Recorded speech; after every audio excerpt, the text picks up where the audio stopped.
What if I told you that one of the most overlooked coins of the late 20th century made a surprise return at the end of the millennium, and that this unexpected comeback turned it into one of the most collectible modern dollar coins? Today, the 1999 Susan B. Anthony dollar was never supposed to happen. Its story is filled with twists, moments of necessity, and even mistakes that have made some examples worth far more than face value. If you stay with me until the end of this video, you will discover how much these coins are selling for on different platforms and auctions today, and why this coin, which many dismissed decades ago, is suddenly so important to collectors. The Susan B. Anthony dollar had a rough start when it was first introduced in 1979. The idea was forward-thinking because for the first time in United States history, a real historical woman appeared on a circulating coin. Anthony had been a tireless advocate for women's rights and the suffrage movement, so her portrait on the dollar was a tribute to progress and equality. The reverse was just as symbolic, showing the Apollo 11 lunar module with an eagle landing on the moon, a design borrowed from the Eisenhower dollar that celebrated the greatest achievement of modern exploration. On paper, it was a historic and meaningful coin. In practice, however, the public was not impressed. The coin was small, about the size of a quarter, and silver in color, which led to endless confusion in daily use. People found themselves handing out dollars when they thought they were spending quarters, and the coin quickly earned a reputation for being inconvenient. By 1981, production had ended, and the Anthony dollar was declared a failure. For nearly 2 decades, no one thought they would ever see it again. Then in 1999, something unusual happened. The nation was running low on dollar coins. Vending machines, transit systems, and other services that relied on them were demanding more supply, and the Sacagawea golden dollar, planned for release in 2000, was not ready yet. Faced with this problem, the United States Mint turned back to the Susan B. Anthony dollar. For one last time, it would be struck and placed into circulation. This was never meant to be a revival of the series. It was a temporary solution to fill the gap until the new dollar coin was ready. That brief moment is what makes the 1999 issue so fascinating. Production was handled at 2 mints. Philadelphia produced nearly 30 million pieces, and Denver produced a little over 11 million. Compared to the hundreds of millions made in 1979, these numbers are tiny, and that scarcity has given the 1999 issues a boost in collectability. They are the lowest mintage circulation strikes of the entire series, and the fact that they were the last ever produced makes them stand apart. Visually, the coin remained unchanged. The obverse still carried Anthony's determined portrait framed by stars and the word liberty, while the reverse still displayed the moon landing with the eagle in descent. But if you hold a coin dated 1999, you are holding the closing chapter of a controversial series. This is the farewell to the first woman on a circulating coin, and at the same time the coin that passed the torch to Sacagawea. The proofs of 1999 are especially interesting. Struck only in Philadelphia, they were produced in small numbers for collectors and sold as part of special sets. Unlike circulation coins, proofs display flawless detail with polished mirror fields and frosted devices. These are not just coins, they are miniature works of art. Being the final proof issue of the series, they have become must-haves for dedicated collectors who want to complete the set. Now, we come to one of the most exciting parts of the 1999 story, and that is the world of minting errors. Every coin collector dreams of finding a mistake, because errors are usually far scarcer and often bring impressive prices. In 1999, several notable errors were recorded. One is the wide rim variety, which shows a larger gap between the date and the rim, making it easily identifiable to the naked eye. Another is the off-center strike, where part of the design is missing because the blank was not properly aligned in the press. There are also double-struck coins, where the design was impressed twice, creating a dramatic ghost-like effect. But the most remarkable error is something that almost seems like science fiction. A few Susan B. Anthony dollars were accidentally struck on Sacagawea blankets, the golden-colored blanks intended for the next year's design. Imagine holding a coin that shows Anthony's portrait but shines with the golden hue of Sacagawea. These are incredibly rare, and when they surface at auction, they command jaw-dropping prices, sometimes exceeding several $1,000s. *4. Collectors today, the 1999 Susan B. Anthony dollar carries weight, not just for its rarity, but also for its symbolism. It represents a moment of transition, a bridge between two designs, and a farewell to a coin that never fully succeeded in daily life, but later gained a second life in collections. Many people who dismissed the coin in 1979 now look back on it with nostalgia. In hindsight, the Anthony dollar was ahead of its time. It paved the way for future designs, honoring real historical figures, and women in particular. This coin also demonstrates how quickly public opinion can change. Once considered a failure, the Anthony dollar has become a collectible worth hunting. 4. The 1999 issue in particular draws attention because it exists in far smaller numbers than the earlier dates and marks the definitive end of the series. For that reason, even casual collectors often seek out at least one example for their albums or display cases. Now we come to the part you have been waiting for. How much is a 1999 Susan B. Anthony dollar actually worth today? The answer depends on condition, mint mark, and whether the coin is a proof or an error. Circulated pieces are worth more than face value, but not by much, and they usually sell for a couple of dollars. High-grade mint state coins can climb significantly, especially those with the Denver mint mark, which tends to bring higher prices.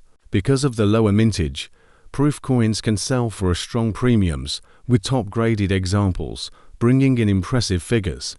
Error coins are where things become truly exciting, with values ranging from dozens of dollars to hundreds and in some cases thousands at major auctions. The rare Sacagawea planchet era remains the star of the show and has been known to cross the block for over 7,000. These figures come from a mix of online platforms, dealer sales, and auction records, and they show what collectors are willing to pay today. So, if you own a 1999 Susan B. Anthony dollar, do not overlook it.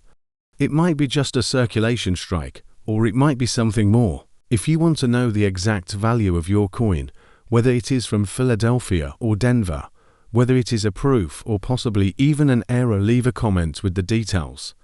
Every coin tells its own story, and values change depending on grade and demand. By sharing what you have, you can get a clearer idea of just how much your piece might be worth. The 1999 Susan B. Anthony dollar is far more than a leftover coin from the past. It is a symbol of the year 1929 was one of the most important turning points in American history. It was the year of the great stock market crash that launched the country into the Great Depression. Millions of people struggled financially, and every cent truly counted. That makes the 1929 Lincoln wheat penny more than just a coin. It was a lifeline in the pockets of ordinary Americans. It bought bread, milk, and daily necessities at a time when survival was uncertain. Holding a 1929 penny today is like holding a piece of that turbulent history. The wheat penny design itself was still fairly new in 1929. It had first appeared in 1909 to celebrate the 100th anniversary of Abraham Lincoln's birth. Victor David Brenner designed the coin with Lincoln's portrait on the obverse and to simple wheat stalks on the reverse, symbolizing prosperity and growth. By 1929, Americans had already grown used to seeing Lincoln on their pennies, but the coin had not lost its symbolism. It was a tribute to a president remembered for guiding the country through its most difficult war, and now ironically it circulated during one of the most difficult economic crises. When it comes to mintage, the 1929 penny was struck at two locations. The Philadelphia mint produced the largest number, while the San Francisco produced a smaller amount, with the familiar S mint mark beneath the date. There was no Denver issue that year. Philadelphia struck well over 100 million coins, while San Francisco produced fewer than 50 million. Those numbers may sound large, but when you compare them to other years of the wheat cent series, you realize that the 1929 coins are moderately scarce, especially in higher grades.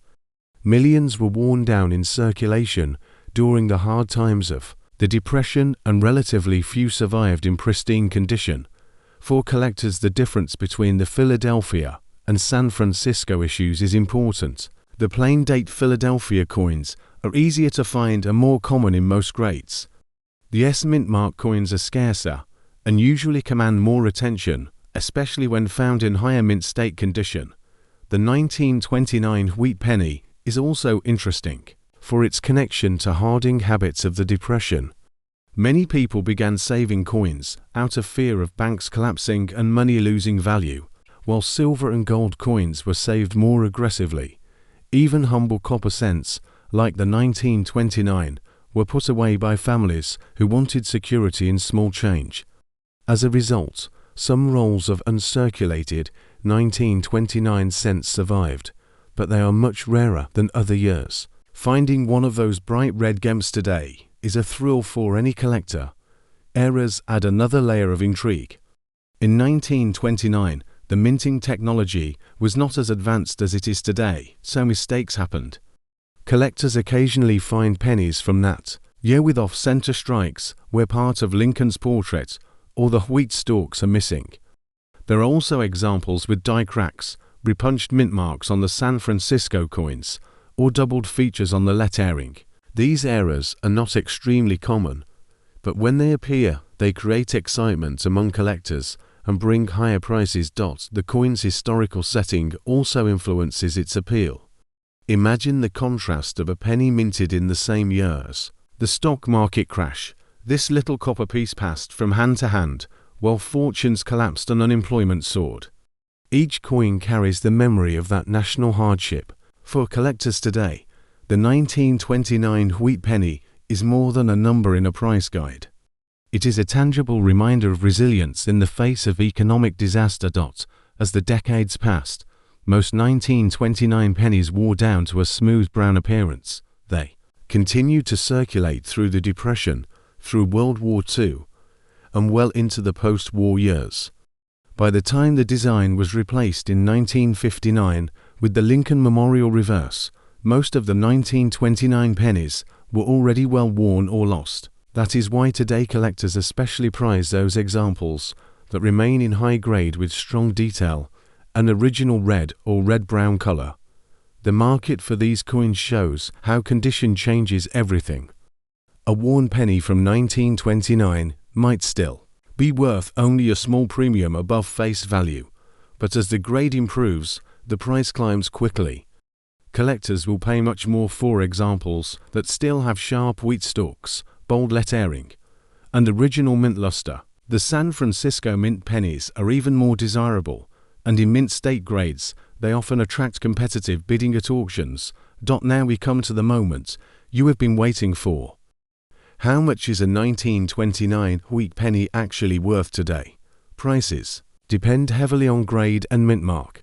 A heavily worn Philadelphia example might only sell for a few cents above face value, while nicer circulated coins can bring a couple of dollars.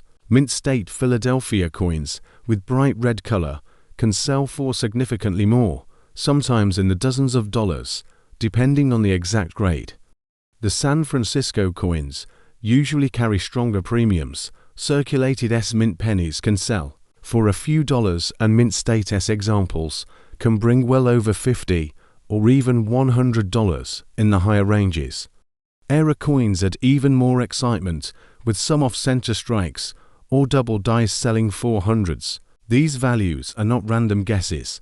They come from different online platforms, dealers, and auction records where collectors actively buy and sell coins today. If you own a 1929 wheat penny, you might have a piece of history worth more than you realize. To know the exact price of your coin, whether it is a Philadelphia issue or a San Francisco issue, whether it is circulated or mint state, whether it shows an error or has brilliant red luster, leave a comment with the details. Every coin tells its own story, and only by comparing it to recent auction results can you know the precise value. The 1929 wheat penny is more than just a copper cent. It is a witness to the Great Depression, a symbol of Lincoln's enduring legacy, and for collectors, it can be a small but powerful treasure.